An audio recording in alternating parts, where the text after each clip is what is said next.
Hi, everyone. Welcome back to the We Bought a Franchise podcast. I'm Jack Johnson. I'm Jill Johnson. And we have today a very special guest. We have Bubba Snider, who is the owner of a citywide facility solutions franchise. Bubba, welcome to the show. How are you? Well, thank you all. Appreciate the opportunity to visit with you today. You got it. What market are you located in? Located here in Birmingham, Alabama, and also a partner in Huntsville, north of me. Wow. Okay. Very cool. I have to tell you, so we have been very excited to talk to a citywide franchise owner because, as I'm sure you know, you guys have revenue averages that, quite frankly, blow almost every other franchise out of the water. But I'm willing to bet 99% of the franchise searching population has no idea that citywide even exists. Would you mind? Can you share with us our journey and how you found this franchise and maybe a little bit about yourself and what it's been like to sort of scale your franchise? Sure. So 2020 COVID, the COVID timeframe, things started changing. I came out of the corporate America type role, working with a big Fortune 200 company, playing a role that oversaw and managed several teams across the country. Work from home. Obviously, COVID changed that business model in a way as far as the culture. Everyone's stranded at home, and at that time, I was don't mind sharing my age. I was approaching the 50-year-old mark, and so I was like, "Is this what I want to do?" Throughout the rest of my working life. And so I started talking to folks that I've known over the years. Got introduced to the citywide franchise business model. Did a little research, talked to several owners, and about a year later, met two gentlemen that had really secured the Birmingham market from an investment perspective. Met with them, and I'm a partner with them as the operating partner here in Birmingham since May 1st of 22. So, my working path started, working in a family business, transitioned to more of a big company atmosphere, and did that for about 20 years. And then find myself here the last 2.5, almost 3 years. Very cool. And before I ask you specifically what you guys do at Citywide, the numbers, according to the 2024 FDD, showed locations, the average for locations. I'm not going to ask you for your numbers because we're going to keep this FTC safe and compliant. But the average for citywide locations is $7.8 million, with the top quartile achieving, I think it was $18 million. And the number one franchisee, I don't know how many locations they have, coming in at a whopping 40 million. I mean, are these numbers real? They are. We're at the 100 mark, I think, of ownership, maybe a little bit over. I think last summer when me and my partners purchased the Huntsville market north of me, I think we were 102, 103, whatever. So we're a little bit over 100 markets now. The numbers that you shared are accurate from what I see. And so it's been a really fun ride thus far. So what do you guys do? How does a franchise do this? Yeah. So our business model is designed. We're a sales and management company, and we're managing the skill sets in the commercial property facility maintenance industry. We go in, and our approach is to save our clients time and solve their problems. And what we do is we represent them at the table, right? So we go in, as you know, there's a lot of companies out there that have someone in charge of their property or their building or their facility group of buildings on their property. And those folks normally wear a lot of hats. And so what we like to do is go in, take that workload off of them, because on a commercial property, you're dealing with 20 plus different contractors in a lot of cases. And so we're able to take that burden off of them, represent them at the table, manage that for them, give them back time to focus on what their business represents locally. So we go out and we pretty much target all industries. There's a handful that really doesn't fit us, but otherwise, anything commercial-wise out there, we're looking to try to partner with them and help them. Wow, very cool. Yeah, so our business, what we do is we provide window cleaning, interior, exterior for both homes and businesses. As you can imagine, a lot of from very large, we clean a massive building in Palm Beach. We do all the interior, exterior windows. We do the pressure washing of, say, the sidewalks in the buildings, and for residential, same sort of thing. We also can do things like paver sealing.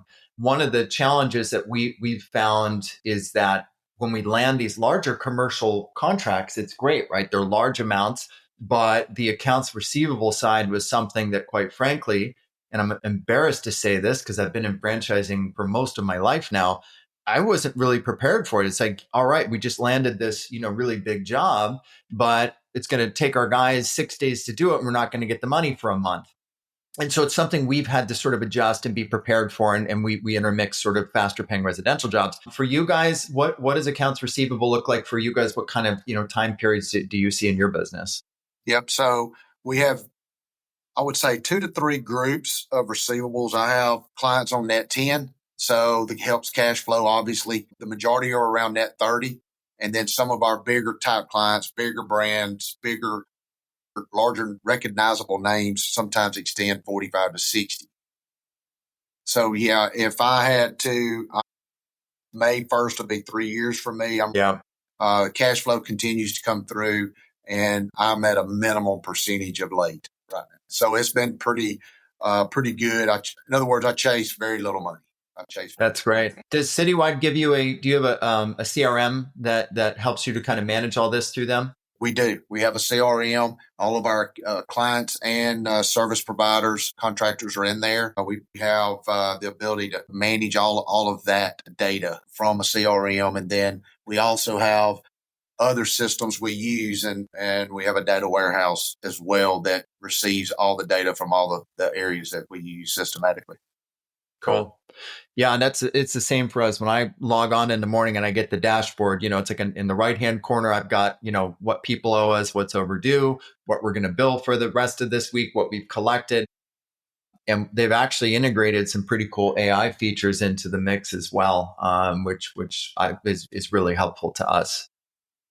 Yes, it's been easy to adapt and implement the team to get accustomed to it. So it's not really been a challenge at all. So our systems work well for the most part. They're continuing to invest in improving those as you would in any business. So far, so good. What's life been like for you as a business owner versus, a corporate America employee? What have you seen in terms of maybe lifestyle or freedom, flexibility? What have been the differences there? Yeah, great question. When me and my wife sat down and looked at this opportunity, we had to talk about that. When you open this type of business, and you guys are probably aware, you're wearing several hats. Yeah. From a sales to your operations hat to your HR to your accounting, and the list goes on and on. And since as we approach the end of our third fiscal year, if you will, those hats are slowly being removed and put on others on the team. But we knew it was going to be some long days, right? Our business model and the services we provide our clients does take us outside the office a lot. And so we want to be on site where we are providing a specific service, especially out the gate until we are comfortable and ensure our crews are doing the work properly. But yeah, we had that conversation. Moving from a corporate position, working from home, or catching a flight and flying somewhere else in the country is a lot different than driving 30 minutes or so to your office and digging in each and every day. And sometimes, a lot of times on the weekends as well. So it's a lot different. It is. It's we talk to our son about this all the time because it's on the weekend. And again, I feel like as business owners, we've got a ton more freedom than we ever had before, but it's different. There's things that you do differently than you did when you were working for someone else.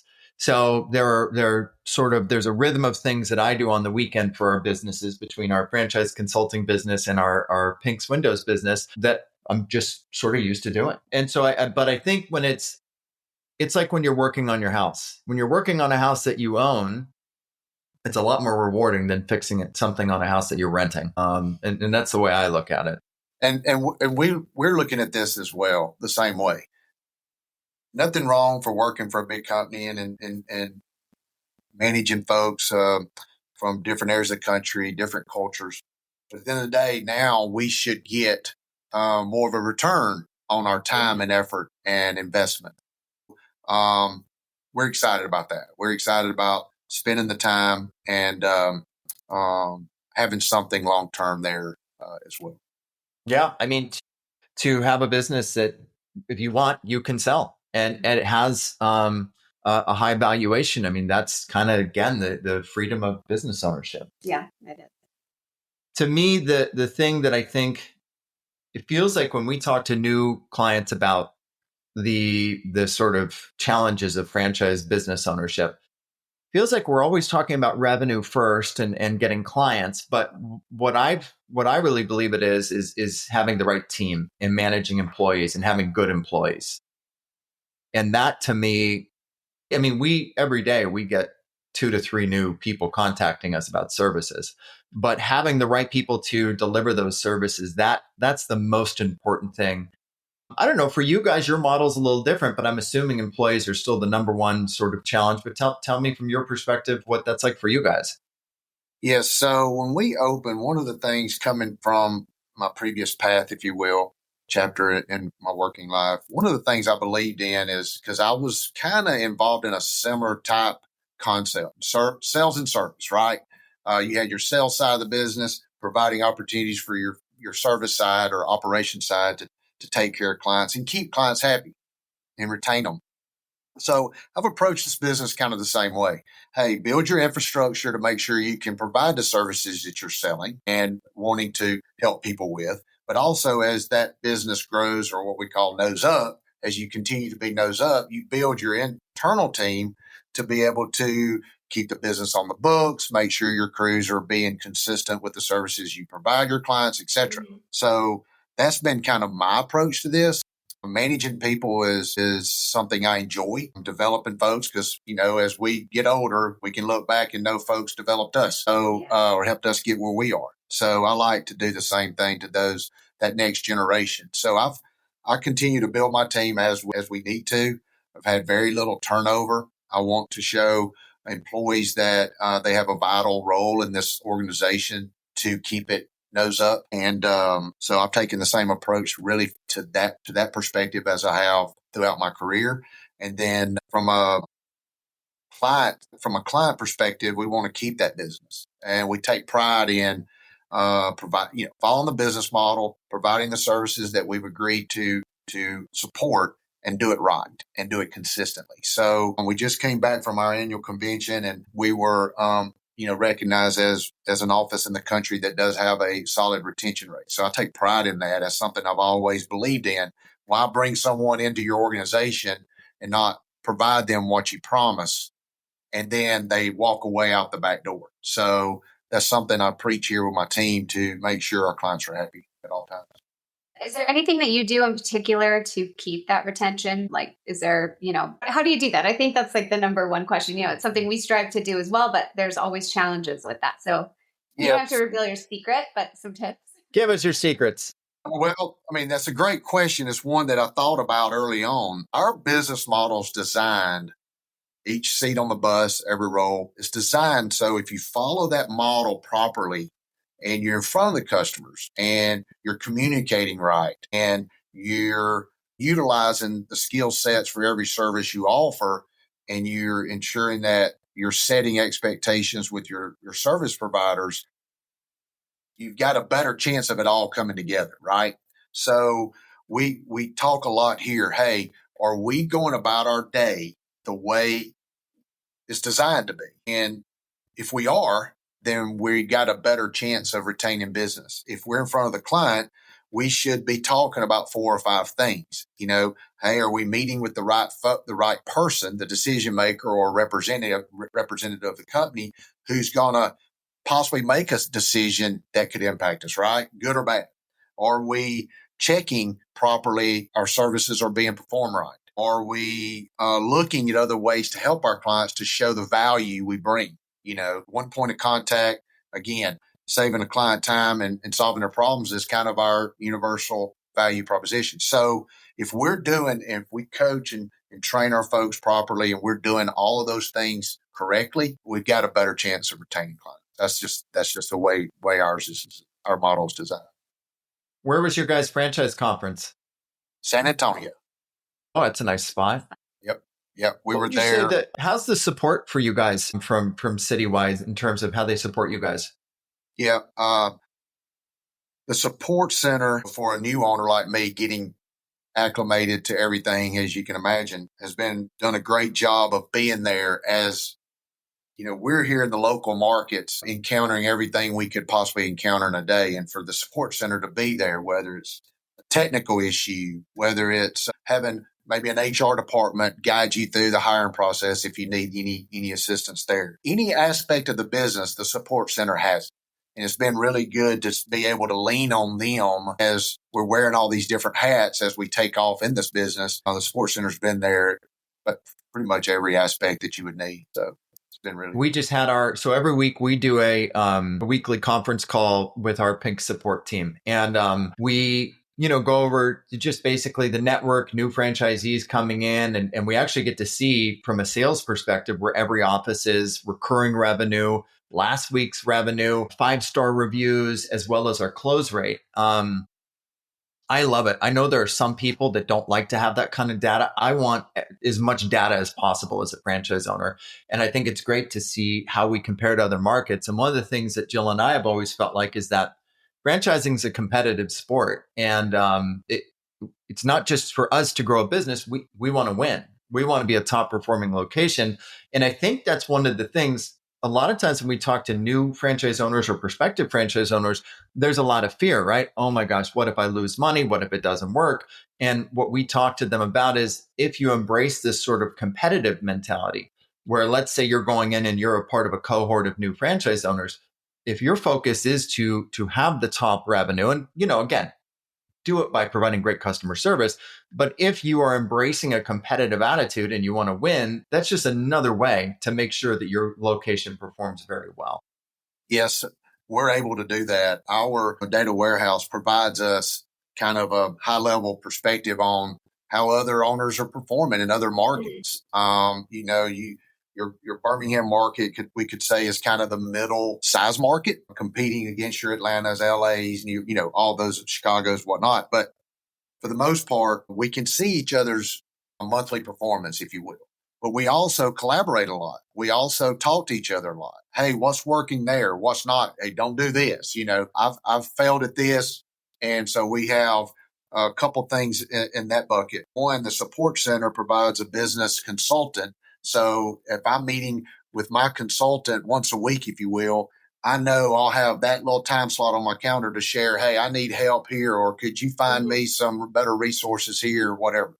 The other side of that coin is we have peer groups. I have a peer group or two that I collaborate with, if it's just through general email, or we meet once a quarter and we share successes, where we won something, where we didn't, and we help each other. So it's basically a big, large family where everybody's driven to accomplish basically the same goals, which is success and growing their business. And we help each other out. And that's been really a warm feeling, if you will, and it's consistent. Yeah. Kind of going back to our convention a few weeks ago, we get to see each other once a year. We're able to sit down and talk and catch up. If it's someone I haven't seen, and I've seen them throughout the year be successful, and I want to go, hey, what are you doing? Hey, let me pick up on that. So to your point, yes, we do a lot of that in our model, our business model. That's great. I love that, when we talk about franchises and everyone says, you have the support team and you have the blueprint and, you have all that. It's also the other franchisees too, so it's like what you said, kind of working with each other, trading stories, 100%. Getting tips. And you don't get that with a lot of businesses. If you start your own business, you're on your own. This is, you have the friendly competition. You want to, beat them, of course, numbers wise, but also you want to learn from them too. And it's been really helpful for us, especially we're in South Florida. So our weather is challenging. So our off season is opposite than everyone else's off season. So, but that was something that we learned. So we can all kind of talk, like we went through it first. So we can suggest certain things that worked for us and we can help other people and vice versa. So we really love that. Like you said, like a family, you have a family and you have people really, truly looking out for one. Yeah, that's been the really cool part, is being able to collaborate with others. And one of my partners is an owner in St. Louis, so he's been around a lot longer than me. So I'm able to bounce things off of him as well. So that's been kind of a positive thing, if you want to call it that, coming in as a new owner almost 3 years ago and being able to talk with others that's been through it longer that's experienced more challenges, if you will, so we can reduce them if we're able to just reduce the challenges. But starting a business is starting a business, like like most are. And fortunately for us here at Citywide, we're able to join a business model that's been successful, continues to grow, and if we follow the model, we've got a really good chance of being successful. So that's what I'm excited about.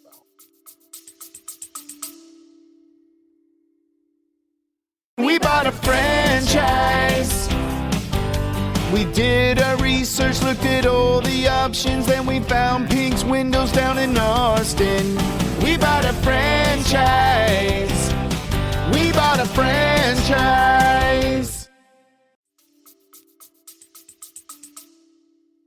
That's right. I mean, it's franchise ownership. Ultimately, franchise owners make franchises special. There are some people out there who like to try and quantify it and say, hey, can I keep my job? Can I work, 5 hours a week? And I just don't think anyone before they get into it can know how they're going to be able to balance it. Maybe you can, but the truth of the matter is that it probably is going to take more than you think, especially in the beginning. It's harder in the beginning, especially the first 6 months, but you find your rhythm and you learn how to be a franchise owner. You learn how to be a business owner, and you just won't know until you get in. And so the almost universal question is, could I do both? Could I keep my job and have my business? And sure, maybe there's some businesses where you could do that. But if you've got employees and you're out there serving clients, I think it's probably a lot harder to do that. But it's, again, everybody's different and every business is a little different. But my experience is, and Jill's experience is the same, the shit usually hits the fan at the least opportune time. It does. It does. Yeah. Now looking back, I don't see there was any way I could be involved in two different adventures, if you want to call it that. There's just too much going on. Plus, having an investment in the business, you want to get going. You want to, focus on that. You don't want any distractions. So that's one thing that we really sat down and looked at home before we got going and both understood, hey, we might have some distractions or moments of interruption, but at the same time, we got to just keep the focus and keep looking ahead. So, yeah. I mean, I think that's the great thing about it. Well, is there anything we haven't asked that you think is important for folks to know if they're exploring Citywide or just franchise ownership in general? No, I mean, all I would say is all the years that, I was working for a bigger company, looking back, you always think, man, I wish I'd have got into something like this sooner. Right. But, I had not ever looked into being a business owner. And now that I am, and now have partaken in a second market and second franchise, is really rewarding in a lot of ways. And hopefully one day, as far as an investment, that part comes, over time. But it's been really rewarding. If anybody was to ask me, would you do it again? I would say absolutely. Absolutely. I don't have any desire of going back to work. And there's nothing wrong with it. But now that I've got a taste of this, I would never go back and work for a large company and play that role. So I don't know if that answers your question, but that's kind of how I feel now that I'm in it for about 3 years now. No, it does. And I think it's a great answer because, and you probably felt this too when you were going to invest in your franchise. There were probably some sleepless nights. Am I doing the right thing? Is this the right thing? It's a lot of money. And a lot of times when we talk to people, it's, well, I'm not sure this is the right time, the economy or this or that. It's never right. Never a good time. And I think it actually... Well, it's always a good time. It's never the right time. Right. And so I think it's exactly what Bubba said and what you said, which is all of us kind of look back and say, we should have done this a lot sooner. We should have started easily 5 years before we did. And so because the sooner you get started, the sooner you get past. To me, building a business is like raising a kid, right? That first year when the baby, it's hard. It's really hard. But as the baby grows into a child and the child grows, it changes. I don't ever want to say it's easy. It's different, but it becomes more and more rewarding. And I think that's true of a business. To me, it becomes sort of addictive. It's like you want to keep adding more of them, and it's fun. And to that point, kind of where we are versus some of the more tenured owners. Sure. Your point is you're hitting the nail on the head. I see those and I'm like, hey, they put in the time, did it right, followed the model, and here's where they are. So hopefully I'll be able to be fortunate enough to spend that same amount of time and accomplish some of those similar goals. So that's what I try to keep everything in front of us.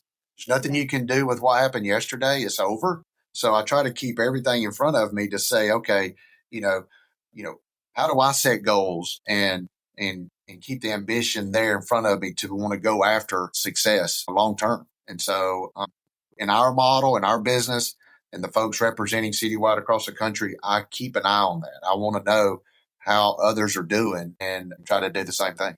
So, Jill and I, we've kind of famously admitted that we own a window cleaning business and we don't know how to clean windows and we don't know how to pressure wash, but we don't want our guys to think we're above working alongside them. So we try and contribute where our skills help. So like on the weekend, I handle the internet leads for our GM. It's not hard to do. And people are like, oh my God, what does that do to your life? What? We could be at dinner. It's 2 seconds. It comes in. Hey, we'd love to get you on the books for a free estimate. It takes no time, but you know what? We also want to do our part. I guess they call that servant leadership. Is there anything for you, like for you guys? How do you guys do that in your business? Well, there's a lot of networking. There's social media efforts here internally. I have one of my team members involved in the social media piece. At the end of the day, it's referrals, who you know that knows someone else, door knocking. But we also kind of like you said, sometimes we'll get a lead through our website or whatever and follow up on it. But yeah, we're always out there searching for the opportunity to give free quotes, free estimates to those that are interested in. And we have, like your business, we have that same service in our arsenal of services as well. So whether it's something on a regular basis like janitorial support or those once a week, once a month, once a quarter, whatever services, we're always looking for those opportunities. So it can come in at any time. Sure can. Yeah. All right. I have 2 last questions for you, and then I promise we'll let you go. Any tax advantages? So for example, we help clients.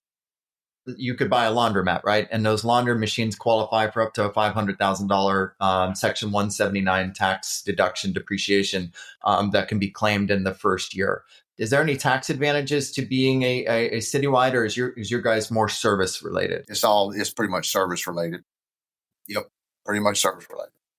All right, and then I was going to ask another question. I had 2 questions, but you know what? I think that one just took care of all of it. Oh, I know. So obviously right now, hot topic. And when people look back on this podcast, for all of you in the future that are watching 2 years from now, I'm going to ask a question that probably won't age well, but any concerns of any of the tariff stuff going around right now affecting your guys' business, raising your costs? We have had some communication throughout our business about that when it comes to the tools, supplies we use, whether it's equipment, cleaning chemicals, etc., that we would use for a service. We're keeping an eye on it. We have seen maybe a couple vendors message us about that provide us those things, maybe on a nationwide basis. So we're keeping a close eye on those things for sure. It can be impactful if it gets too crazy, but right now we're just keeping an eye on it.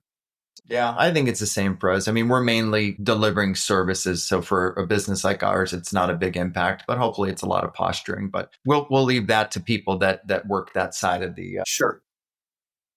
Anyways, well, listen, Bubba, this has been very, very cool to have you on today. For those of you that are interested in learning more about Citywide as a potential franchise opportunity, you know the drill. Text us at 305-710-0050 for more information. Bubba, thank you so much for being on the podcast today.